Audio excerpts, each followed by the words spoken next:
Women who gave the guy who's been single his whole life a chance. How did it turn out? I dated a 28-year-old guy who never even kissed another person until me. Never went on a date, etc. It didn't work out, but it didn't end badly either. It ended very amicably. I think he was very used to and happy being alone, that being that intimate with someone else may have been overwhelming for him at times. Otherwise, the lack of experience didn't really affect things significantly. He's one of the most genuine and nicest people I know, though, and we're still good friends today. Story 2. Not me, but friends of mine. They met at a party I hosted. I was friends with both of them separately before they met. She was divorced, or getting divorced amicably from her first ex. They'd been single his whole life. They were both in their 40s at the time. They celebrated their 25th anniversary last month. Story 3. We got married. I guess because he hadn't had a lot of experience in relationships, he didn't know how to navigate certain challenges, but then this can also be argued because everyone is different. So you need to be prepared to be able to stand back and be objective, have really good communication, patience, and try not to take certain things too personally. Be careful with your expectations. He will need you to be direct with him, but be responsible and fair with that. Story 4. I figured out even before we got together that he's been single because he's awkward, unsure of himself, and has never really put himself out there. But he's honestly one of the sweetest guys I've ever met. He's a good listener and is pretty in tune with his own feelings. I just feel really comfortable and happy in these 6 months we've been together. Of course, there's still some obstacles. He's still kind of awkward at times about being a boyfriend, and while he's aware of his and others' feelings, I still kind of have to pry sometimes for him to open up about certain things. Story 5. In private, he was a sweetheart. Then we met his group of friends, all single men in their 30s, and he tried to belittle me and position himself above me in front of them, kind of to show them he was some sort of alpha male since he now had a girl. At first, I thought it was insecurities or something. Let's say I excused him. I tried to talk to him about it. It didn't change a thing. So I put him back in his rightful place and walked out, and I made sure to do it in front of his friends since apparently they were included in our dynamic. Story 6. I'm a single guy. I've always been very insecure around women. I've had few and short-lived relationships throughout my life until I met her in my late 30s. A gorgeous woman who, I don't know what she saw in me. She says that like Jessica Rabbit, and I make her laugh. We've been together for 8 years now and are married. It makes me feel like the happiest man on earth. Story 7. Not well. All of his friends were so intrigued by me. I understood it as, who was this girl who finally made him settle? I felt like I was really special. They would constantly tell me how lovely I was and that they were so happily surprised by our pairing. Again, I thought these were all compliments. Turns out their curiosity with me was actually, wow, I can't believe this racist misogynist with an ugly temper and a drinking problem actually found a girlfriend. There must be something wrong with her.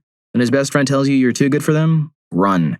Story 8. Not a woman, but my dude was like the most gentle giant ever. A total massive geek, in a good way. Loves video games and board games and sci-fi. It works. He'd never had a girlfriend. I don't even think he had a situationship or anything. Never brought it up, but I always worried about him. He was, or is, very shy, but truly the nicest dude. Absolutely huge. Does powerlifting. He suddenly or finally bumped into a girl we know back in the UK. There never had been a situation where they'd have linked that just happened by chance when he was picking up some stuff from our friend's house and stayed for food and D&D. I wasn't there. They've been together now for a year and they're like two peas in a pod. It almost seems in hindsight blindly obvious, like, why were these two not introduced earlier? How did nobody see it? I know she has a string of terrible, insecure guys over the years, and now she's with a bear, nickname, and she seems so happy it's untrue. Couldn't be happier for them both. I've been back in the UK these past few weeks and saw them walking at Dun & Massey. Story 9. They helped him get in shape, get into therapy for anxiety, move out of his parents' house, and get a better job with upward mobility. All things he wanted to do, by the way. I didn't push anything on him. He just didn't know where to start, so I found resources and helped him. I encouraged him to feel good about himself, and I put his needs and growth first. I also more than paid my share of relationship expenses, as he was from a wealthy family and didn't want them to think I was a gold digger. In exchange, after 3 years, he said he never found me attractive and was only with me because I helped him, and hoped I wouldn't mind if he went out and experienced other women because they find him hot now. When I immediately packed my stuff and left, he started crying about me being his best friend and how could I abandon him like this. Easily, as it turns out. I haven't talked to him since, and that was about 3 years ago. So yeah, didn't go well. Now I focus my energy exclusively on myself. No more helping people become the best version of themselves at my own expense. I hope he's living his best life, but by God, he'd better stay far out of mine. Story 10. Not necessarily single, but he hadn't had a long-term or serious relationship. We were middle-aged. I was the first person he ever brought to Christmas, which shocked me.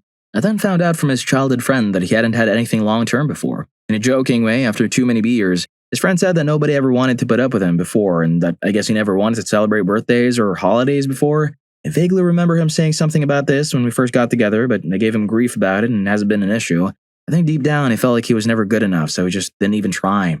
So sad because he's such a good man. I think he just needed someone to love him and believe in him. It's going really great between us. He's shown he isn't afraid to change and grow while still being true to himself. If anything, it just makes me admire him more because being capable of change is a huge deal. Story 11. He's like a breath of fresh air. He trusted me from the start, e.g. not giving me grief about working late, and is incredibly thoughtful, e.g. taking the initiative to cook and clean. Things were going so smoothly that I almost thought I was wearing rose-tinted glasses. We did a pre-marriage workbook that really gets to the nitty-gritty of whether we're compatible for marriage after 3 months of dating, defining the relationship. He's the type that if he was ever betrayed or treated maliciously, he would never trust the same way again. I'm kind of thankful that he'll never have to experience that. Long story short, I married him. Story 12. This was me, now 38. I never felt worthy of love. A lifetime of trauma and cruelty taught me I wasn't deserving. At 33, I got a dog. She saved my life and taught me I deserved happiness and love. At 36, I met a guy. He's amazing, and while homophobia isn't eradicated, society is doing better and we're perfect for each other. The best I've ever been. I didn't know what happiness felt like. I didn't know if I ever would feel happiness. We got married 2 days ago, and when he wakes up, I'm going to give him a Padres Day gift now that it's official. Not the man that stole her side of the bed. Lol. I could definitely understand the crazy stories previously posted, though. There's usually a reason why people are single for long stretches. Story 13. Well, we've been going out for about 6 months, and he's 30 and was a lifelong untainted, never having done anything with a girl, grew up shy, etc., but he met me after a glow-up arc from the gym, and he's very confident, unlike his days of being a shy teenager. Also, whenever we have arguments, he always tries to understand my perspective and says he tries to apply the relationship advice he's been hearing his whole life from people he looks up to. Generally, he has such a heart of gold. It doesn't matter that he has no experience. Story 14. So badly. He put on a total affront to being the perfect boyfriend, managed to keep it up for over a year, but in reality, he was completely incapable of expressing his own emotions or needs and secretly got insanely overwhelmed from expecting me to read his mind. Turns out, he was actively planning our breakup for half a year behind my back, while he was talking marriage to me and having us move in together. What a mess. Oh, and after we broke up, all my friends told me they never liked him because he was very arrogant to them. Story 15. Restraining order. He was sweet enough, and the day wasn't a disaster by any means. After the date, I told him very clearly that I'd had a lovely time but wasn't interested in the second date or anything more than a friendship. The guy then proceeded to accidentally bump into me when I was shopping. He was seen outside my house in his car and waited outside my work. A couple of guys I work with gently asked him to stop as he was freaking me out. He said he didn't mean to, etc., but also didn't change or stop the behavior. I had lots of evidence, including CCTV and text messages, and I was later granted a restraining order. Story 16. Not me, but my sister. Everyone thought, and mostly still think he's a lovely guy. I think that's genuinely because people feel so sorry for him that they can't comprehend him being a nasty, entitled little idiot. He chased her for years, and when he had a bad breakup, the stars aligned and she gave him a chance. I don't think, looking back, he actually was chasing her. He never made much of an effort at all, and as soon as he had her, it's like he lost interest. Everyone would always comment on how he was so sweet that he waited, and my sister honestly felt like she kind of owed it to him. Almost immediately, she discovered that he was subscribing to a lot of private creators, having casual conversations with them every day. He begged her for another chance. She caught him again a few months later. Then he started getting nasty, controlling. He gaslit her daily. He kicked in doors, took her phone off of her when he got upset, and got the pair of them into more and more debt because he mismanaged finances terribly. His full list of character flaws is too long to really list and do justice, but among them was his complete lack of personal hygiene. It was absolutely disgusting. Went over 2 months without showering at a time. Washed his clothes occasionally, but let them go damp, and the whole house constantly smelled of this weird musk. She felt completely betrayed because they'd been friends for years, and she thought he was going to be something different after a string of cruel partners. She desperately just wanted him to be the person that she thought he was. I told her to come stay with me for a while and tell him that he needed to make changes, or if she was going for good, get some distance from him. This was before I actually even knew about any of the cruel behavior. She started telling me about exactly how bad he'd been treating her, and I told her she should just not go back. She said she'd tried to break up with him before, and he threatened to end it all. Sweetheart, that's cruelty as well, and he did exactly what she said he would. Right on cue. Finally, 9 months later, and she's still with me. It's taken up most of my focus every single day, trying to make her feel safe and ensuring that she stays away from someone who I genuinely think may have ended up terminating her. I'm not saying that to make it about me, but rather to emphasize just how much support people who've suffered cruelty can need. It's not as simple as saying you're there if you're needed, and sometimes you have to be persistent because the mistreated can very often feel like they're a burden and won't ask for help. I've had my eyes open to just how poorly a lot of men are willing to treat women, and I've had it finally click for me that cruelty doesn't always necessarily mean physical violence. Like yes, logically I know that emotional neglect is damaging, but seeing it happen up close made me understand it so much more. All kinds of cruelty are bad, but in its own way, someone who is unintentionally, but knowingly, cruel can be a different kind of slow burn insidious because it's less obvious. A lot of people without experience will struggle to understand why people go back to their tormentors, even verging on outright doubt if victims go back, or blaming victims for their part in things. I just want to encourage everyone to consider how much prolonged mental and physical cruelty can mess with someone's head. They're going to act rationally. If you've got a relative or a friend who you suspect might be struggling, please reach out. Chances are that they won't come to you first. I would also add that yes, a lot of men are victims. I have been, but I truly believe there's such a prevalence of cruel behavior for men toward their partners that it's verging on a crisis. Even a lot of the good ones fall into patterns of cruel behavior in part because they don't have the perspective or self-awareness to understand how bad their actions are, or recognize toxic behavior in their friends or family and give it a pass. Story 17. Married him. I liked him first. He's mine. Those were the rules of dibs. He was 34 to my 39 when I found him.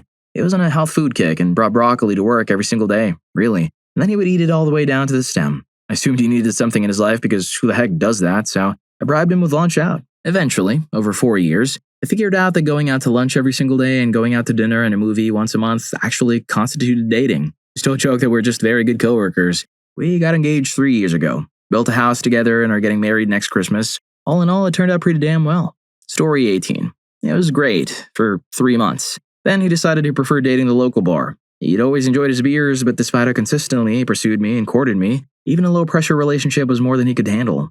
So he went back to his nights at the bar, looking down his nose at the rest of the barflies, thinking he was better than them, refusing to acknowledge he was making a conscious choice to pass away from liver failure, alone in his apartment, just like the rest of them. Story 19. I did, back in college. I went out with him, even though I wasn't attracted to him just because he asked.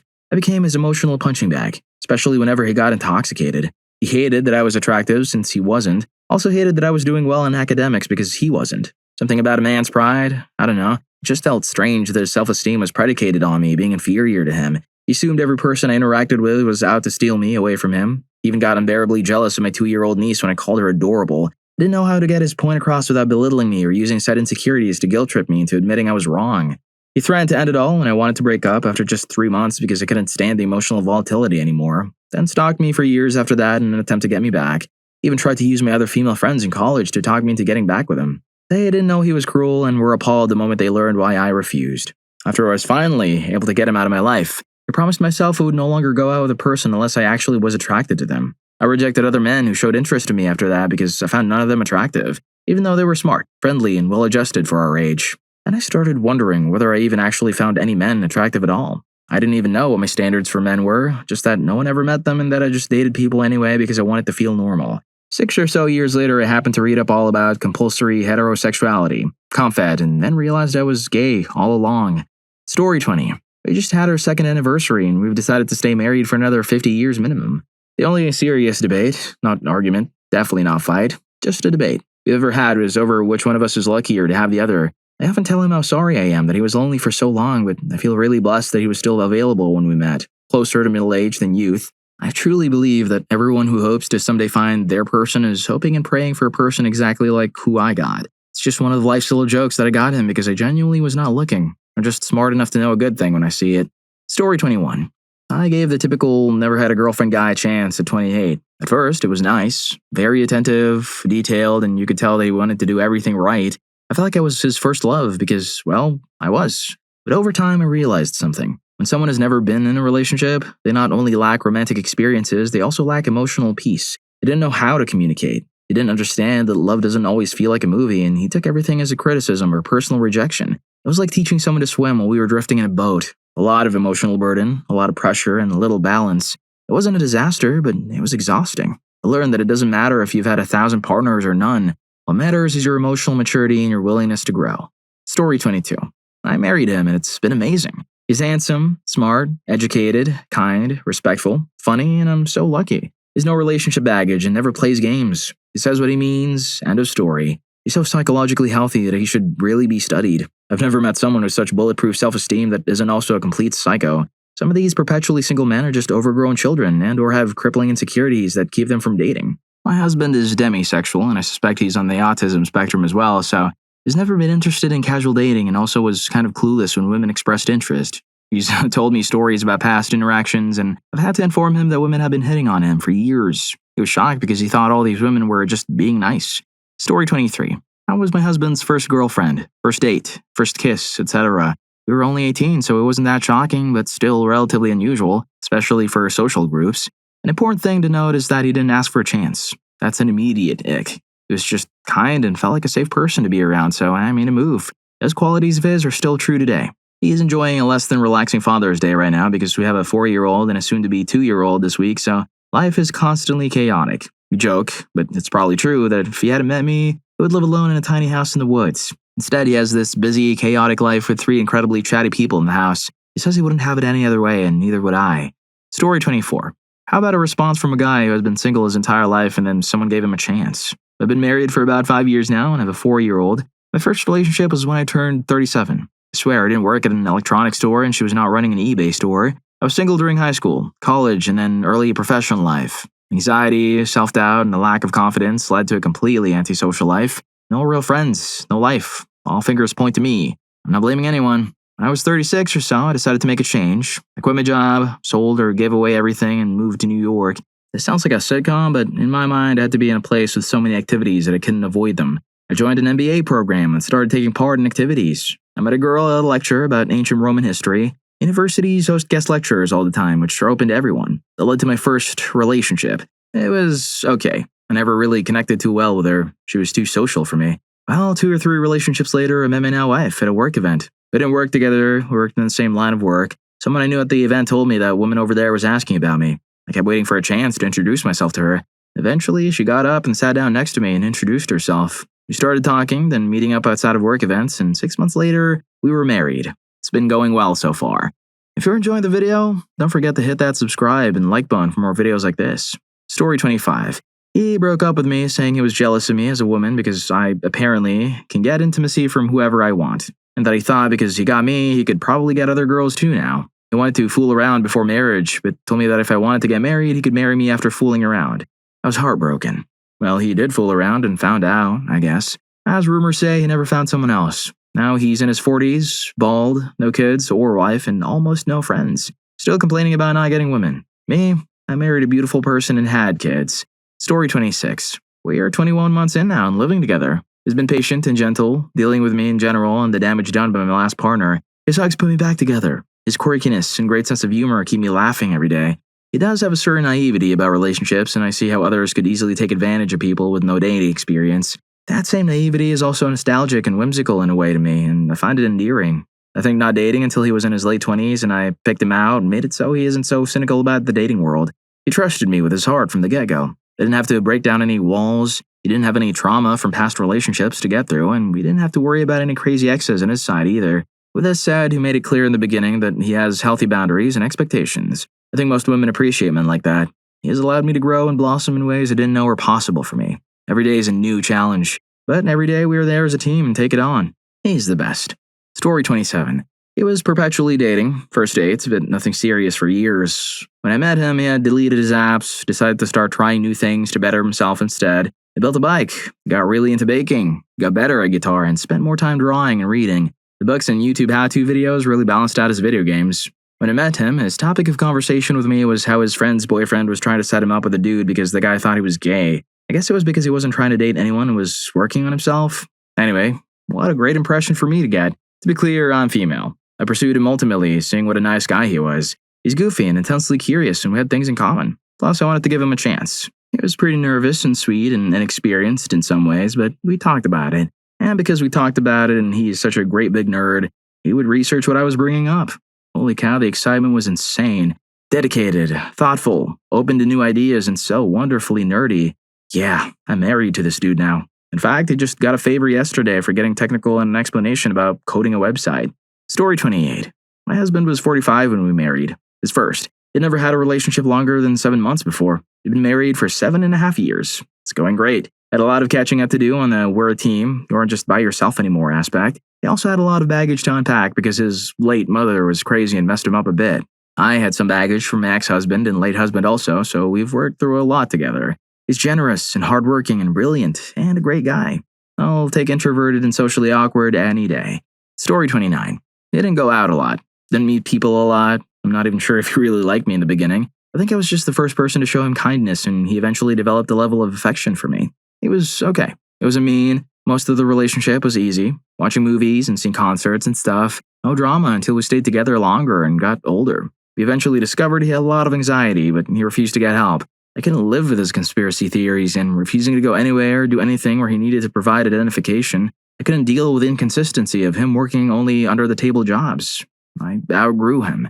The breakup was hard. I told him it was over, and he quite literally said, no. Took a lot of ignoring and blocking before he stopped writing to me.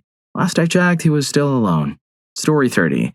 While I'm not the intended audience for this thread, please try to consider how eternally single people may feel. This is in no way me trying to guilt you into having a relationship with them. I just want to point out that while being alone and spending time with yourself can be a good thing, an opportunity for soul-searching, self-learning, and self-care, etc., loneliness can also poison the mind, breeding insecurities, self-loathing, and, of course, misogyny. Of course, being hateful is not excusable, but when being lonely for a long time, especially when people around you grow and develop into normal relationships and everyone seems to have their stuff together, even though it may just be an illusion or projection, it messes people up.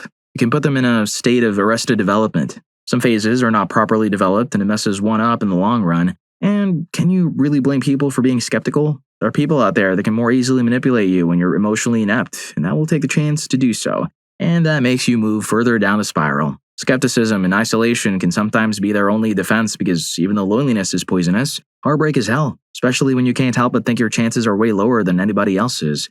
Story 31. Get engaged, and he wanted to wait until marriage to have intimacy. He was pure and very religious. He talked a lot about how he couldn't wait to have intimacy. Got married, had intimacy. It was almost in tears on our wedding night because of how much he hated the intimacy. Every time he wanted to try again, he became more and more upset and distressed at how much he hated intimacy. So we stopped having it, obviously. About a year in, he told me he watched gay porn to check that he wasn't gay. I asked him if he liked gay porn. He said no, but he watched a lot of it to make sure. I could be wrong, but I don't think straight men watch gay porn just to confirm they're still super straight. Sometimes he'd be locked in the room for 4 to 5 hours doing it. I asked him if he's ever been interested in try it, and he said that was disgusting and didn't understand why anyone would want that. I peaced out because everyone was trying to sleep with me except him. Story 32. I was 29 and went on a few dates with a 40-year-old woman who, by all accounts, seemed really normal. He told me he was living with his parents temporarily to help care for his dad, which I thought was sweet. He lied about his history and told me I took his V-card. I believe he was indeed pure, which is fine. I just didn't like the lie part. His mom would call him every single time we were together, just to check up on him. He confessed he has a blanket he calls Wooby that his mom gave to him. He sleeps with it. He started out really being supportive of my career, but confessed he feels a woman's biological role is child-rearing. His parents told him my skin tone is a little on the dark side, but it seemed like one of the good ones. The last straw was when we had a whole day planned to hang out. He comes over and we end up being intimate. As we're cuddling, his mom calls. The man jumps out of bed, starts dressing in his wild-eyed giddy. He gets off the phone and tells me that he has to leave because his mom made his favorite spaghetti dinner. I just stared at him, disgusted, until he said, "Well, you can meet me over there if you want," and headed on out after telling me we can hang out another time. It was a short relationship, maybe 4 months. I should have ended it sooner, but I digress. Lol. It was really weird, and he was shocked when I broke things off. Story 33. There's not much in between here. Either it's the best thing ever or the worst. Tougher twist in the question. I am the guy who was single his whole life. My first girlfriend and marriage was to a gaslighting crazy woman. I was so head over heels in love with her. I was still trying to fix things even after she cheated on me with a guy and his questionably aged girlfriend. She was 28 at the time. She left me for him right after she got a big insurance settlement, saying she was going to get everything she should have gone after 8 years married to me, i.e. a house, a paid-off car, and to be a stay-at-home wife with kids. Somewhat funnily, I now have almost everything she wanted and I'm happily married to my second wife. While my ex spent the last 5 years in a bug-infested, rotting trailer and was disowned by her very Christian family for all the crap she pulled. It's bad when the Christians side with a lifelong pagan over their own relative. They don't even like me. My current wifey had a fairly similar relationship history to me, so we know what not to do at least. And we're trauma bonded from working together in the same crappy convenience store for several years prior to us dating after I got divorced. It was the store manager and a couple of other employees that actually pushed us to start dating. Story 34. My husband was very shy and overweight. He had one girlfriend, who's now his best friend, along with her husband, and had intimacy once. He's a fantastic husband in person, very considerate of others and very romantic, sweet, and silly. His only issues were his room was a disgusting disaster and he had some bad habits from being a bachelor. Mostly he would get overwhelmed by his belongings and get paralyzed to do anything about it. I give him his own space to be messy without nagging him, but offer him help when he wants to clean up his stuff. He's actually more social than I am now, mostly because my job uses up my social battery and he's working on losing weight. I never asked him to. This is something he wants. Story 35. I mean, he was in his mid-20s, so not his whole life, but it was the guy who never made it official with a girl and just dated and slept around. I was his first Facebook official girlfriend, and after a few weeks, it was hell.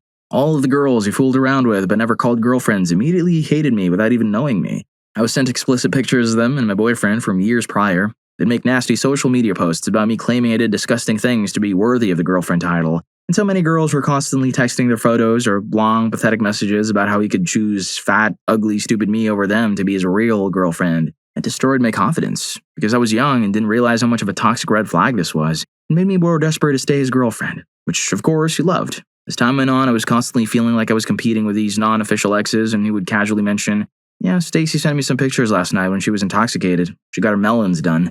I made a fool of myself and didn't have any boundaries.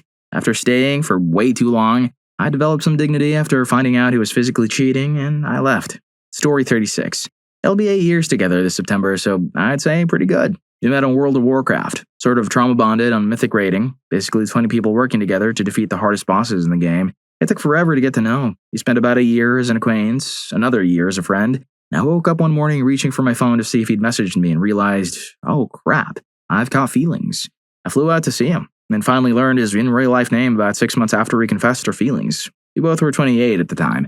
I moved in with him about a year and a half later. He's a good-looking guy and very sweet, just shy and oblivious. He had previously been on a handful of dates but never got a second and hadn't slept with anyone. He still never notices when he's being ogled or flirted with. It's become the best relationship I've ever had by far. He's one of maybe 2 or 3 people I can truly be myself with. Story 37. I was actually asexual and aromantic, but didn't want to admit it, or maybe didn't have the language for it. For example, he had desires but experienced no attraction to anyone, male, female, or other, so it took a while to reveal itself and fully unpack. It felt like he loved me, but when we unpack it, it was really just friendship. We were good friends and still are good friends. He also always had parasocial relationships with his followers and girlfriends in many countries and states. I genuinely don't think he realizes how intimate those relationships are because he kind of innately love bombs people and shares really personal information with everyone. But again, he's asexual and aromantic, so he's sort of only assuming others don't feel anything because he doesn't feel anything. During our relationship, I realized there was no real intent there. It's all sort of stage play for him. But I don't think he recognizes it himself or understands the potential for harm because he flat out can't experience what other people experience. Story 38. He talked about marrying me on the second date. Wouldn't leave my apartment on his own when I invited him over and really struggled to understand consent. He ignored my requests, hurt me physically by ignoring them, and I had to remind him no means no when he kept trying to initiate intimacy with me while I was trying to sleep.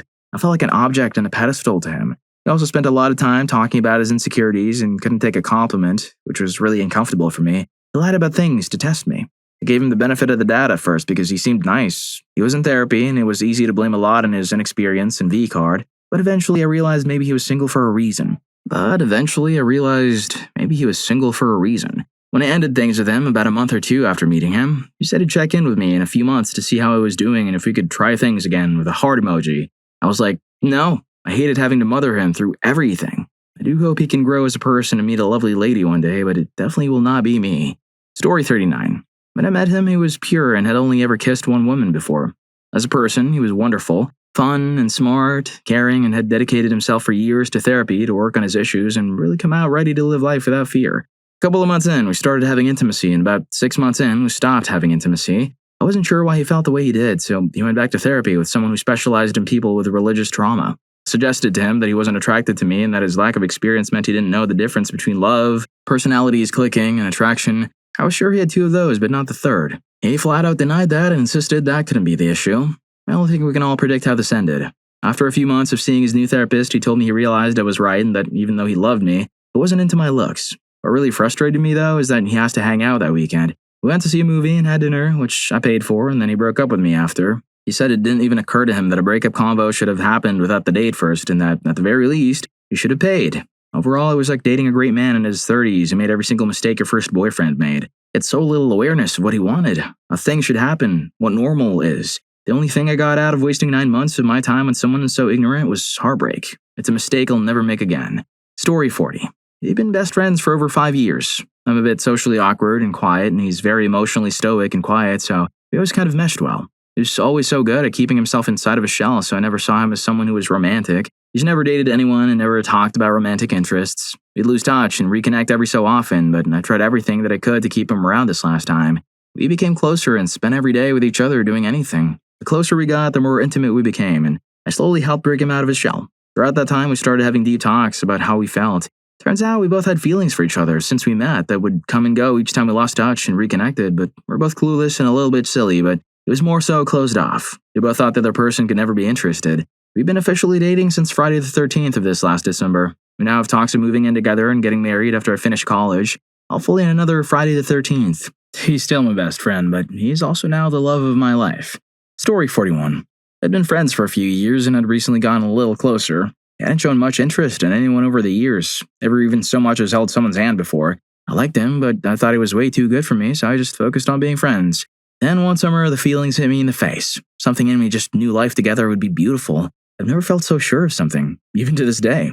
After that summer, our mutual friends moved, and we were the only two left seeing each other frequently. Not long into the new flow of things, he suddenly announced he made it Tinder. I knew the friend zone was about to become airtight, so I made my move. It took getting intoxicated to muster the courage to ask him out, but it all worked out. He'd been harboring a crush on me, but was terrified of losing the friendship, just like I was. We've been together for 6 years now and recently got married. Life is as dreamy as I knew it would be. I'm a grateful person and somehow still learning to trust my gut. Story 42. Married him and divorced him.